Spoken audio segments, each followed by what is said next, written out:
జకర్యా 11వ అధ్యాయం 15-17 వచనాలు చూస్తే, బుద్ధి లేని యొక్క కాపరి పనిముట్లను తీసుకోము. ఎలాగనగా దేశమందు నేను ఒక కాపరిని నియమింపబోతున్నాను. అతడు నశించుచున్న గొర్రెలను కనిపెట్టడు, చెదిరిపోయిన వాటిని వెదకడు, విరిగిపోయిన దానిని బాగు చేయడు, పుష్టిగా ఉన్న దాన్ని కాపుగాయుడు గాని క్రొవ్విన వాటి మాంసమును భక్షించుచు వాటి డెక్కలను తుత్తినీలుగా చేయుచుండును. మందను విడనాడు పనికి మాలిన కాపరికి శ్రమ, అతని చెయ్యు కుడికన్నును తెగవేయబడును. యెహోవా చెప్తున్నాడు ఏమని, దేశమందు నేను ఒక కాపరిని నియమింపబోతున్నాను. అతడు ఏం చేస్తాడంటే ఆపదల్లో ఉన్న గొర్రెల్ని ఆదుకున్నాడు కానీ బాగా బలిసిన వాటి. ఈ మాట ఎవరి గురించి రాయబడిందంటే ఇస్కరియోతు యూదా గురించి మాట్లాడింది. పాత నిబంధనలో రాయబడినటువంటి ప్రవచనాల మాట అండి. ఇక్కడ ఏం చేస్తున్నానంటే కరుణాకర్ సుగుణ జకర్యా 11, 15వ అధ్యాయం నుంచి 17 వచనాల వరకు తీసుకొని, జకర్యా 11వ అధ్యాయం 15-17 వచనాలు చూస్తే, బుద్ధి లేని యొక్క కాపరి పనిముట్లను తీసుకోము. ఎలాగనగా దేశమందు నేను ఒక కాపరిని నియమింపబోతున్నాను. అతడు నశించుచున్న గొర్రెలను కనిపెట్టడు, చెదిరిపోయిన వాటిని వెదకడు, విరిగిపోయిన దానిని బాగు చేయడు, పుష్టిగా ఉన్న దాన్ని కాపుగాయుడు గాని క్రొవ్విన వాటి మాంసమును భక్షించుచు వాటి డెక్కలను తుత్తినీలుగా చేయుచుండును. మందను విడనాడు పనికి మాలిన కాపరికి శ్రమ, అతని చెయ్యు కుడికన్నును తెగవేయబడును. యెహోవా చెప్తున్నాడు ఏమని, దేశమందు నేను ఒక కాపరిని నియమింపబోతున్నాను. అతడు ఏం చేస్తాడంటే ఆపదల్లో ఉన్న గొర్రెల్ని ఆదుకున్నాడు కానీ బాగా బలిసిన వాటి. ఇక్కడ రాయబడినటువంటి మంద కాపరి ఎవరు అని చెప్పేసి ఒక మాట చెప్తున్నాడు. ఒక మాటను పట్టుకొని మాట్లాడుతున్నాడు. ఆ మాట ఏంటంటే, మందను విడనాడు పనికి మాలిన కాపరికి శ్రమ, అతని కుడి చెయ్యి కుడి కన్నును తెగివేయబడును, అతని చెయ్యి బొత్తిగా ఎండిపోవును, అతని కుడి కంటి దృష్టి బొత్తిగా తప్పును. సో ఈ మాట ఇది యేసుక్రీస్తు గురించి రాయబడింది అని అంటున్నాడు. ఆ సందర్భం పై వచనాల్లో చూస్తే గిన జకర్యా 11, 14 వరకు చూస్తే గిన ఆ సందర్భం రాయబడింది ఇస్కరియోతు యూదా గురించి. ఇస్కరియోతు యూదా గురించి రాయబడినటువంటి వచనాన్ని ఇది యేసుక్రీస్తుకే అని అన్నట్టుగా చెప్తున్నాడు, వీడు చెప్తున్నాడు. కానీ బైబిల్లో ఏమని రాయబడింది? బైబిల్లో ఏమని రాయబడిందంటే పరిశుద్ధాత్మ వలన ఈ సందర్భం రాయబడింది ఇస్కరియోతు యూదా గురించి రాయబడింది. కానీ ఎవరికి తీసుకొని వచ్చి మాట్లాడుతున్నాడు? ప్రభు అయినటువంటి యేసుక్రీస్తు గురించి తీసుకొని వచ్చి మాట్లాడుతున్నాడు. అంటే పరిశుద్ధాత్మకు భిన్నంగా మాట్లాడుతుంది దేవుడు, కరుణాకర్ సుగుణ మాట్లాడుతున్నాడు. సో నేను దానికి ఇప్పుడు జకర్యా 15, 17 కాకోకుండా దానికంటే ముందు 11 నుంచి 14 వచనాలు ఎవరి గురించి రాయబడ్డాయో ఇప్పుడు చూస్తాం మనం. సో జకర్యా 11వ అధ్యాయం 11 నుంచి 14లో, అది విరువబడిన దినమున నేను చెప్పున్నది యెహోవా వాక్కు అని, మందలో బలహీనములై నన్ను కనిపెట్టుకుని ఉన్న గొర్రెలు తెలుసుకొనును.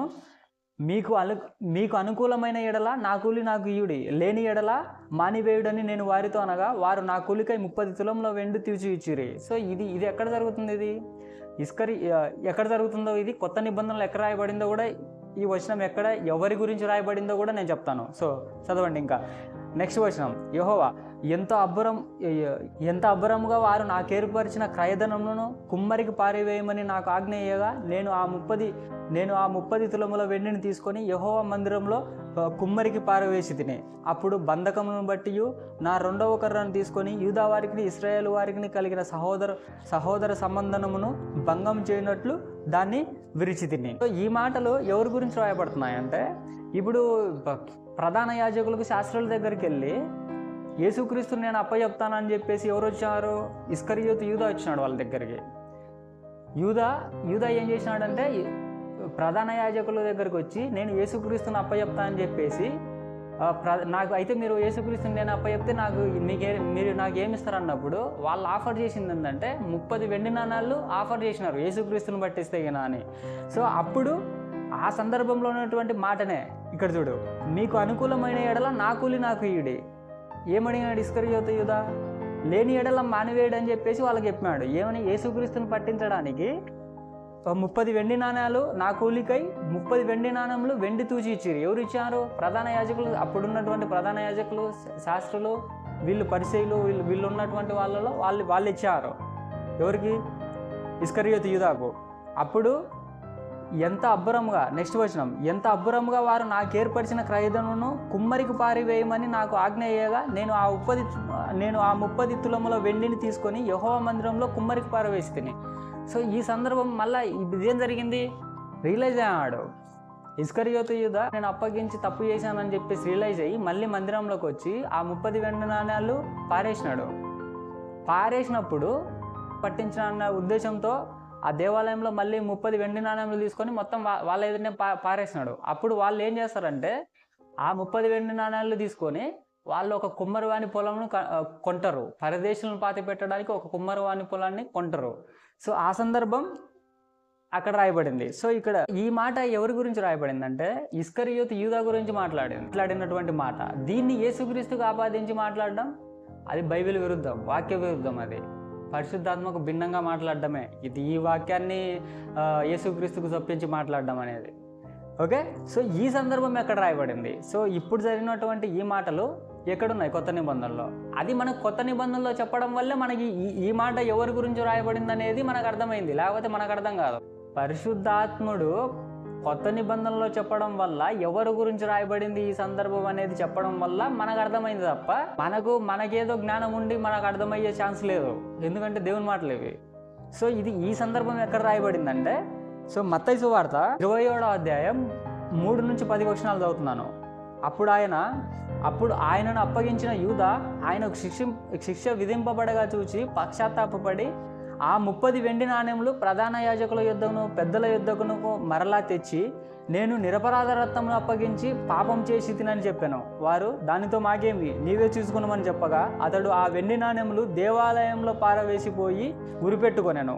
సో ప్రధాన యాజకులు ఆ వెండి నాణెములు తీసుకొని, ఇవి రక్త క్రయధనమును గనక వీటిని కానుక పెట్టెలో వేయతగదని చెప్పుకొనిరి. కాబట్టి వారు ఆలోచన చేసి వాటినిచ్చి పరదేశంలోను పాతిపెట్టుటకు కుమ్మరివాని పొలంను కొనిరి. సో అందువలన నేటి వరకు ఆ పొలము రక్తము పొలం అనబడుచున్నది. అప్పుడు అని చెప్పేసి ఇక్కడ ఎక్కడ ఈ మాటలన్నీ, ఈ సందర్భాలన్నీ ఎక్కడ రాయబడి ఉన్నాయని చెప్పి మత్తయి గారు రాస్తున్నారు. విలువ కట్టబడిన వాని, అనగా ఇశ్రాయేలులో కొందరు విలువ కట్టిన వాని క్రయధనమైన 30 వెండి నాణెములు తీసుకొని, ప్రభువు నాకు నియమించిన ప్రకారం వాటిని కుమ్మరివాని పొలంకి ఇచ్చిరి అని ప్రవక్త అయిన జకర్యా ద్వారా చెప్పబడిన మాట నెరవేరను.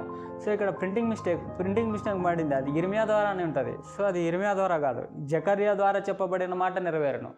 సో ఇప్పుడు నేను చదివిందంతా కూడా ఇస్కరియోతు యూదా గురించి రాయబడింది తప్ప ఇది యేసుక్రీస్తు గురించి చెప్పినటువంటి మాట కాదు. ఇది ఇస్కరియోతు యూదా గురించి అని చెప్పేసి ఇక్కడ రాయబడింది. ఎక్కడ? జకర్యాలో రాయబడి ఉండడం వల్ల ఆ కొత్త నిబంధనలో నెరవేరినటువంటి మాట ప్రకారం అది జకర్యా 11 నుంచి మళ్ళీ 14లో రాయబడినటువంటి సందర్భం అక్కడ ఉందన్న విషయం మత్తయి గారు నాకు రెఫర్ చేయడం వల్ల దాన్ని తీసుకుని అక్కడ పోయి ఎతికితే అది రాయబడింది ఇస్కరియోతు యూదా గురించి అని ఆత్మ ద్వారా నాకు తెలియపరచబడింది. అంతే తప్ప బైబిల్లో యేసుక్రీస్తు గురించి కానీ యేసుక్రీస్తు గురించి మాట్లాడినటువంటి మాటలు పోయి నేను తీసుకొని పోయి నేను తగిలేయడం, లేకపోతే క్రైస్తవులందరూ తగిలేయడం కుదరదు. ఎందుకంటే యేసుక్రీస్తే చెప్పాడు, నన్ను గూర్చి రాయబడినవన్నీ ఎక్కడెక్కడ ఉన్నాయనేది కూడా యేసుక్రీస్తు చెప్పినాడు. అర్థమవుతుందా? సో ఈ సందర్భం రాయబడింది ఇస్కరియోతు యూదా గురించే కానీ ప్రభు అయినటువంటి యేసుక్రీస్తు గురించి కాదు. పాత నిబంధనలో రాయబడినటువంటి ప్రవచనాల మాట అనేటువంటి దాంట్లో ఈ క్వశ్చన్కి నీకు ఆన్సర్ అయిపోయింది.